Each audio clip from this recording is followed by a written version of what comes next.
በስመ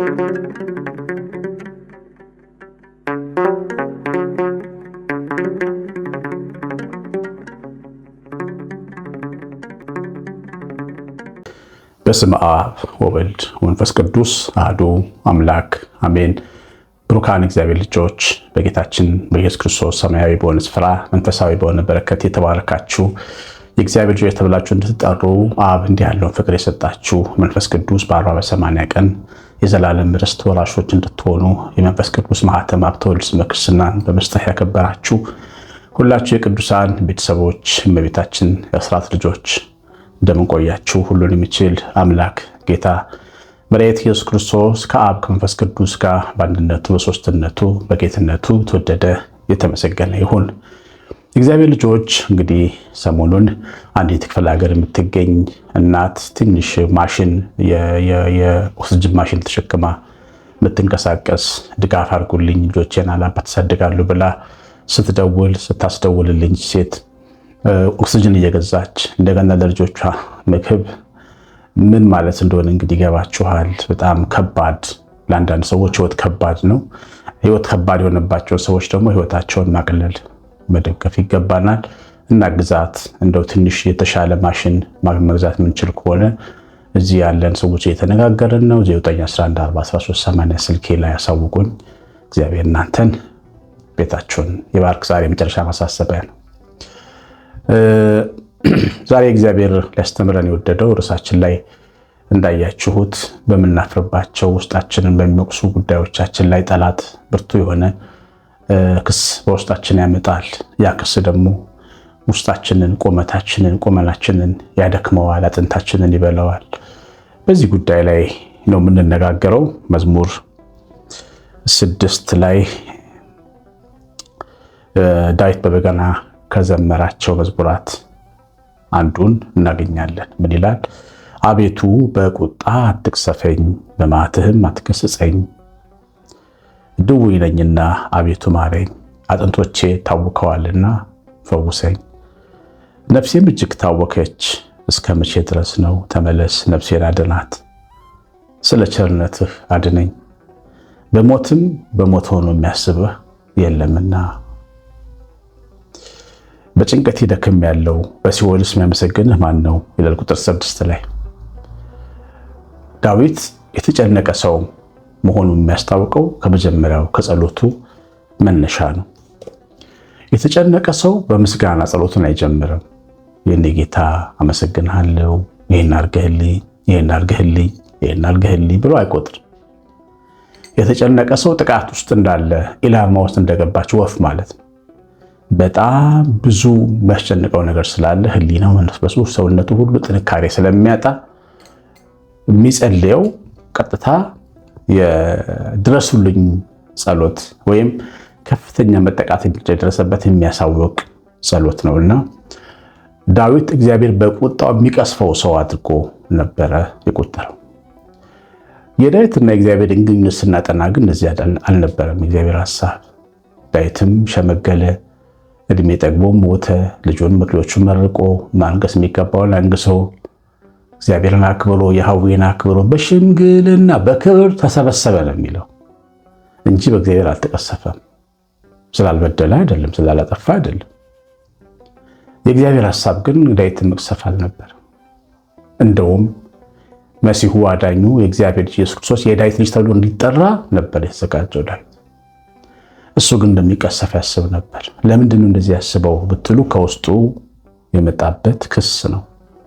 በጭንቀት ደክም ያለው ብሎ የተናገረው ቃል ውስጡን፣ መንፈሱን፣ ዝለቱን፣ ድካሙን ነው የሚያሳየው። የሰው ልጅ የውስጥ ዓለሙ መንፈሱ በጣም ውጊያ ሲበዛበት እየቆመ እልም ብሎ ሊሞት ይችላል።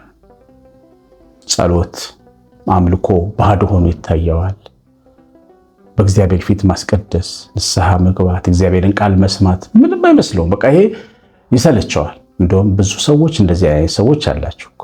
አንዳንድ ሰዎችም ይነግሩኛል፣ ሰማ ነበረ ግን የሆነ ሰዓት አቋረጥኩ፣ ጠፋሁ።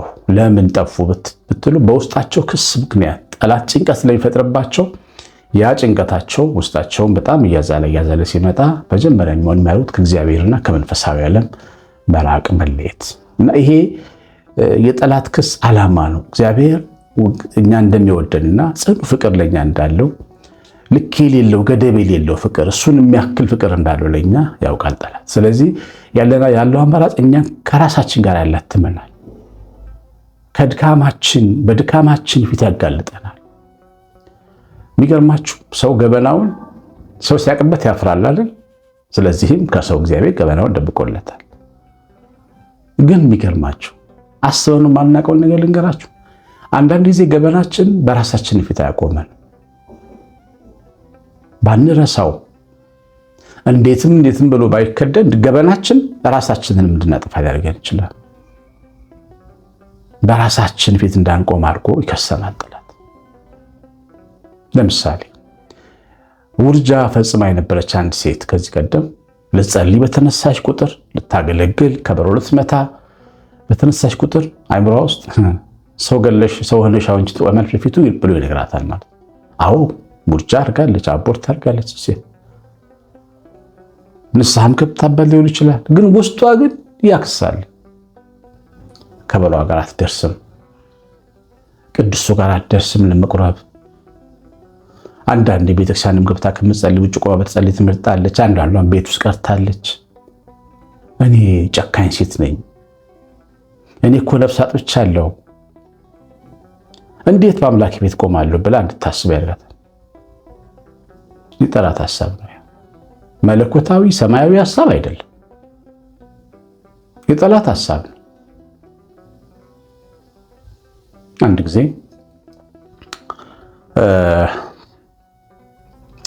ድሬዳዋ የሚባል አገልግሎት ሄደን የጾም አብይ ጾም የቀበላ ቀን ነበር። አጋጣሚ እሑድ ነው ቀኑ፣ ያው ሰኞ ጾም ይገባል። ብዙ ሰዎች ንስሐ ይገባሉና አጋጣሚ ከኔ ጋር አንድ ካህን ነበሩና ሶስት ነበር። ካህኑ ቁጡ ናቸው፣ በጣም ስትሪክት የሆኑ ቁጡ ናቸው።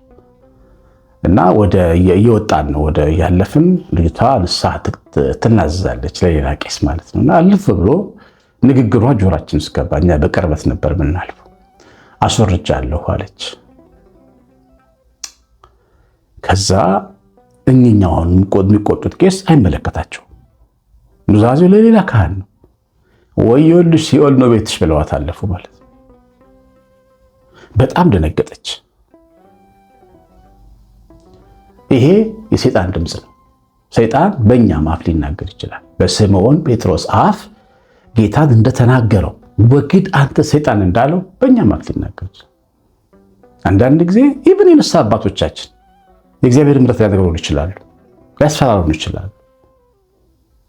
ግን ህሊና የሚባል ደግሞ አይምሮ ውስጣችን ህሊና የሚባለው ዓለም ግን ተው ይለናል። ምክንያቱም ህሊናችን ውስጥ መብራት አለ። ተው እግዚአብሔር ይምራል ይላል። ያኛው የህሊናችን ድምፅ መጨረሻው ተናጋሪያችን ነው። የንስሐ አባትሽ አሁን ተስፋ ቢያስቆርጥሽ የህሊናሽ ድምፅ ግን እግዚአብሔር ይምርሻል ይልሻል። ይኸውላችሁ እግዚአብሔር ምሕረት በሰው እጅ ላይ አይደለም የተያዘው። እኔ ቄሱ ስላልኳችሁ አትቀሰፉ። አንድ ሰባኪ በተግሳጽ ስለወረደባችሁ አትኮነኑ። በእግዚአብሔር እጅ ነው ምሕረቱ ያለው። ምሕረቱ ደግሞ ከምንም ነገር ከህይወት ሁሉ ይሻላል። ሰው በህይወቱ ኖርኩት ብሎ ከሚኖረው ኑሮ የሚበልጠው ምሕረቱ ነው። እግዚአብሔር ምሕረት ከህይወት ትሻላለች ይላል ዳዊት።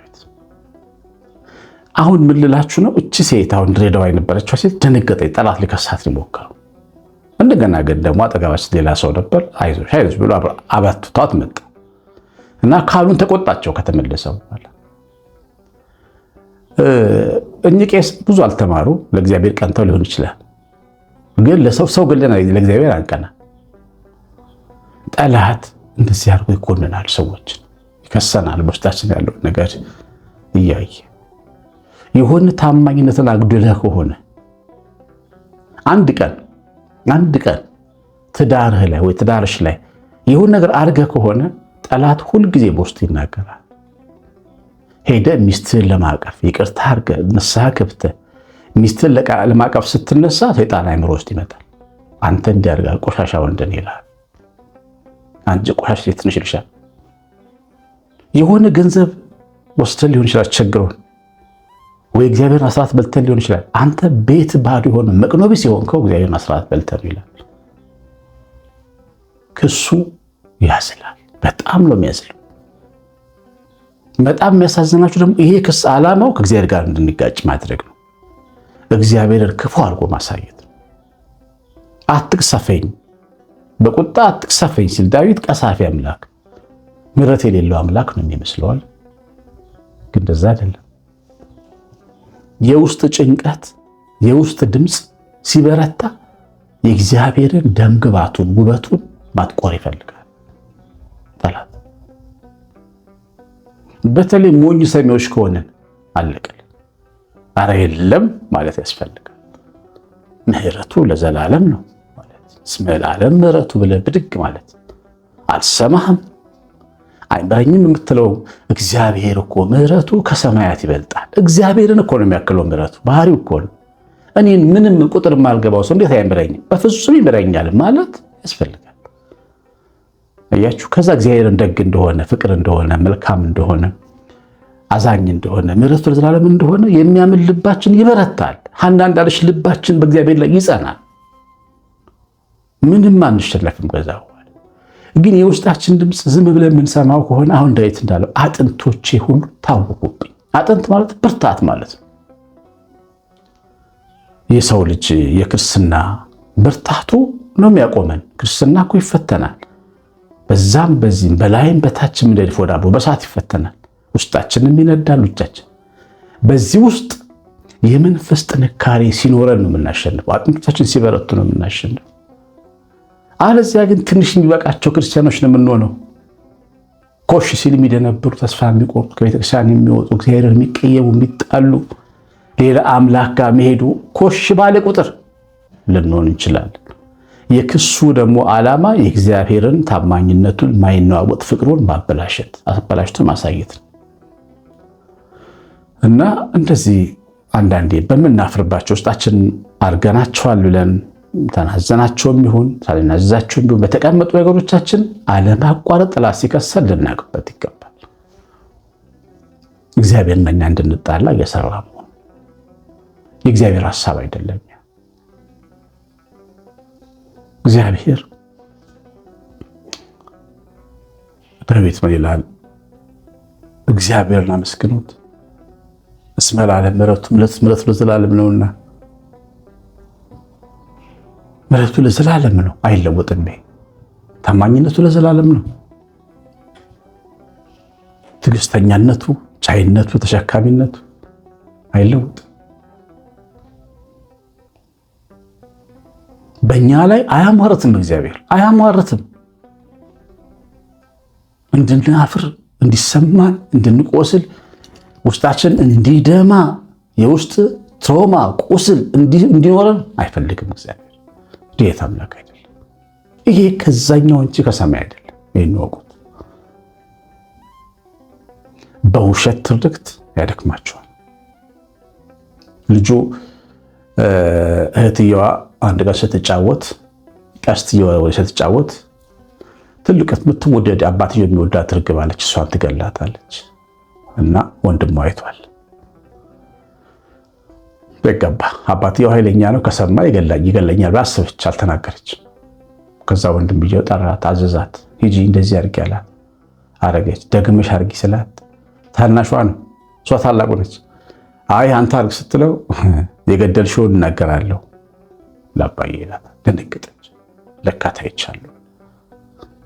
እንዲሁ 6 ወር አስቃያት። ወንድሟ የማያዛት ነገር የለም።